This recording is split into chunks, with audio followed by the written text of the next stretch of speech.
important even just a couple of days working with Jaron Boots Ennis is going to be for Canelo, just to see a bit of the tempo, a bit of that switching of stance, because let's be honest, there's not many guys that Canelo has fought that have fought out of both stances and done it as fluidly as Boots Ennis or as Bud Crawford will do in their. Bien, bien hecho, bonita finta otra vez ahí, no te la cambias.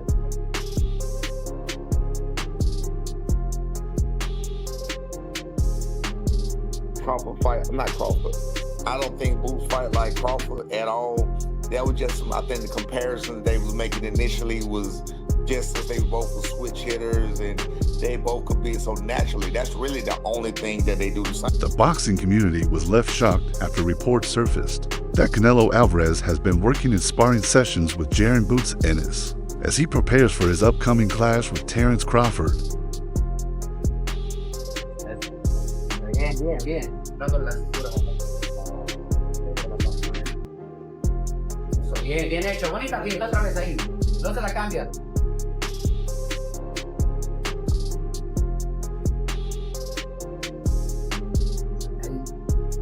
Suavecito y remate. A ver. El remate se va.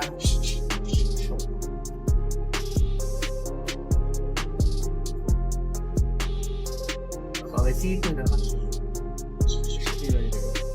Un pasito atrás y ahorita.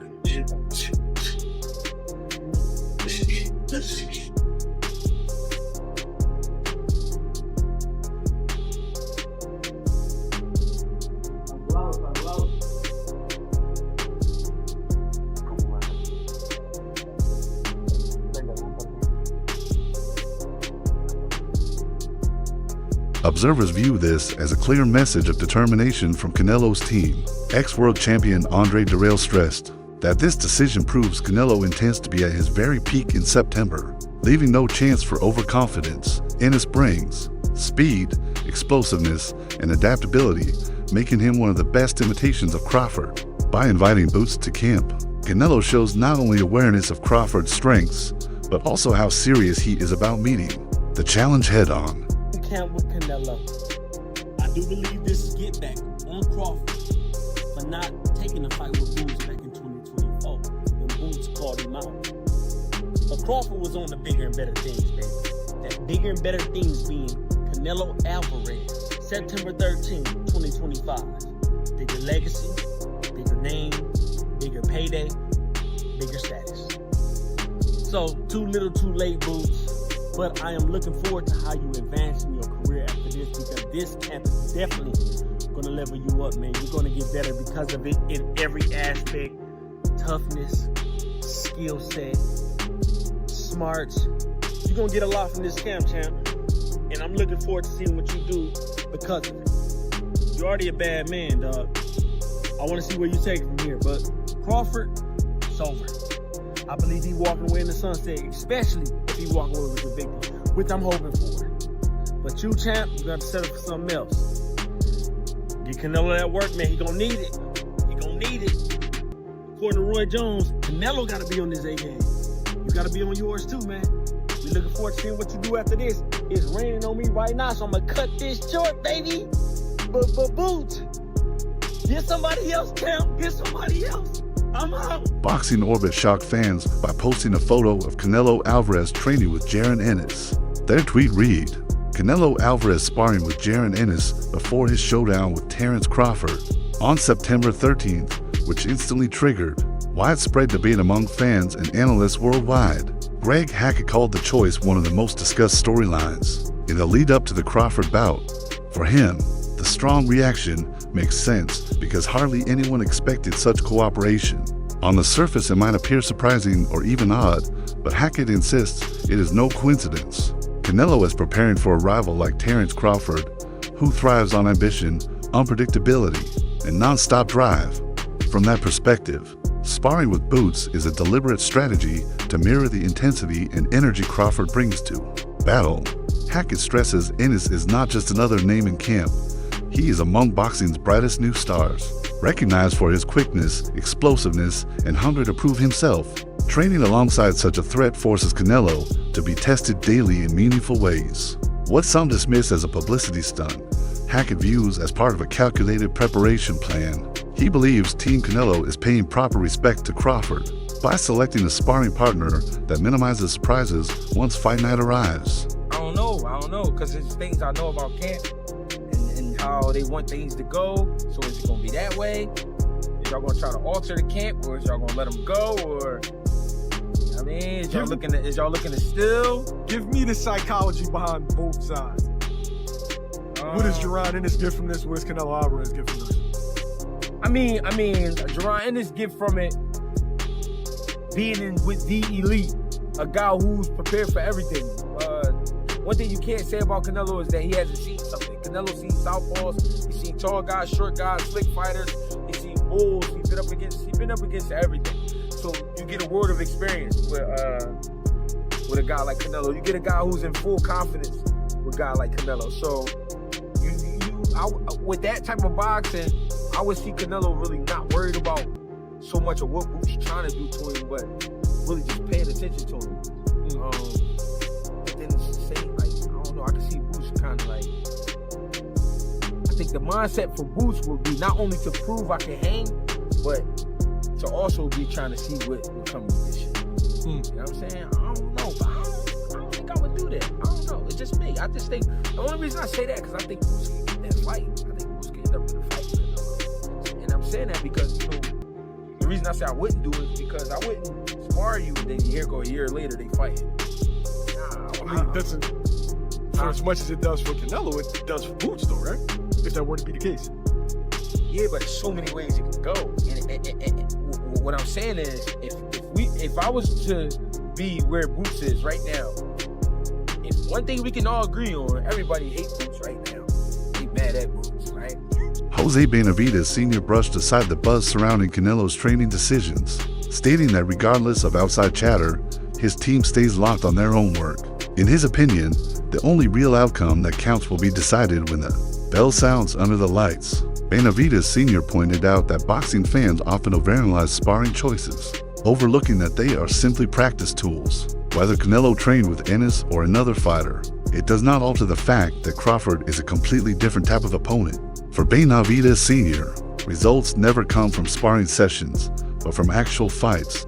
His words remind everyone that even though headlines stir excitement, seasoned camps remain focused and disciplined on their own plan. You know, whatever, we're not even like thinking about it anymore, and you were just like, you know, Canelo is slipping and stuff like that. Does it make you kind of rethink Canelo and that Crawford fight to be like, well, he's really taking it serious to bring in a guy like Jaron Ennis? Well, like I said, you know, I don't really focus on that. You know, we stay in our lane, you know, and try to get better ourselves. And whatever they do, whatever they decide to bring in or whatever, you know, I'm pretty sure they have a plan. But I don't really focus on what other people do. We focus on what we do in order to get better ourselves. Because we do have a lot of things that we need to fix and get better at. So my respects to whatever they do or whatever they're doing, you know, but at the end of the day, you know, I think it's a good thing, but we don't really focus on that, you know, what other people do. You know, like I said, we gotta get better at. Brian Norman offered a skeptical take, saying that even though Ennis is an outstanding boxer, his style does not truly resemble that of Terence Crawford. He explained that their only real similarities lie in physical size and the kinds of power, punches they deliver. Beyond that, Norman emphasized their approaches are extremely different. Crawford excels at switching stances, setting traps, and adjusting strategies instantly. By contrast, Ennis is more direct, explosive, and aggressive. Norman warned that while training with Boots provides Canelo with a strong challenge, it cannot fully mirror the unique feeling of fighting Crawford in the ring. His assessment adds balance to the hype, reminding people that although beneficial, this move still has limitations. I mean, I think it's good work. Crawford, I don't think Crawford fight. I'm not Crawford. I don't think Boots fight like Crawford at all. That was just, I think the comparisons they was making initially was just as they both were switch hitters and they both could be so naturally. That's really the only thing that they do the same. They don't do anything else the same, literally. So I never understood the comparison in that myself. But I think it's still a good look because all work is good work and you want the best work. You feel what I'm saying? So if Jaron Ennis is supposed to be the best work, even though he was a 47 pounder and not going up to 54, which is the same thing that Crawford was, I don't know, man. I don't know. But I do think that Boots getting a lot of unnecessary backlash about doing it, though. I don't agree with the backlash you're getting about, you know what I'm saying, going to spar, getting that paycheck, getting that experience. Because I think he needed it anyway. I always talk trash about him, always staying in Philly, hiding in Philly. You don't want to go outside the spar. You don't want to go outside and do nothing else. So in this case right here, I think it's well needed for his career. It's needed for the building of a fighter. You know what I'm saying? You got to go out. You got to go in certain different types of territories and, you know, places to get that kind of work. So, I mean, I think Boots getting a lot of unnecessary criticism. And if I'm defending him, you know it's real. You know what I'm saying? So I think he's getting a lot of unnecessary criticism, talking about sellout and all of that. That's bull. Olau offered a reality check about where Canelo stands compared to his prime. He referred back to the second Golovkin fight in 2018 as the time Alvarez looked at his absolute peak. That, Ola noted, was 7 years ago. Since then, while Canelo has remained a top fighter, he has not consistently looked as sharp or untouchable. This raises doubts over whether even smart choices like sparring with Boots can close the gap between his present form and Crawford's current momentum. Oladipo's view puts pressure on Canelo's camp, suggesting that their intense sparring reflects awareness that today's version of Alvarez requires added reinforcement. I don't think that Crawford is fighting the best Canelo anymore. Again, the Canelo I'm talking about, I mean, second Golovkin fight, I thought was fucking incredible. That feels like a long time ago. Second Golovkin fight was 2018. So I'm saying peak Canelo, although still very, very good people, peak Canelo for me was 6 years ago. It's a long time, or 5.5 years, that's a long time. In fact, exactly 15th of September, so it'll be to the day 5 years. Have I got them? What was I talking about? Sorry, almost 7 years ago. Jeez, that's a long time ago. Where some might say peak Crawford was Errol. So, shit, I didn't realize how long ago that was. And he's clearly not that same guy anymore. He clearly isn't. He's no longer fighting elite fighters. I mean, unless you're going to say William Skoll was elite. Edgar Berlanga, no. Munguia, no. Jamel, no. John Ryder, no. The third Golovkin fight, no. So he's no longer fighting the best, but he still is very good, and he's still a top 168 pounder.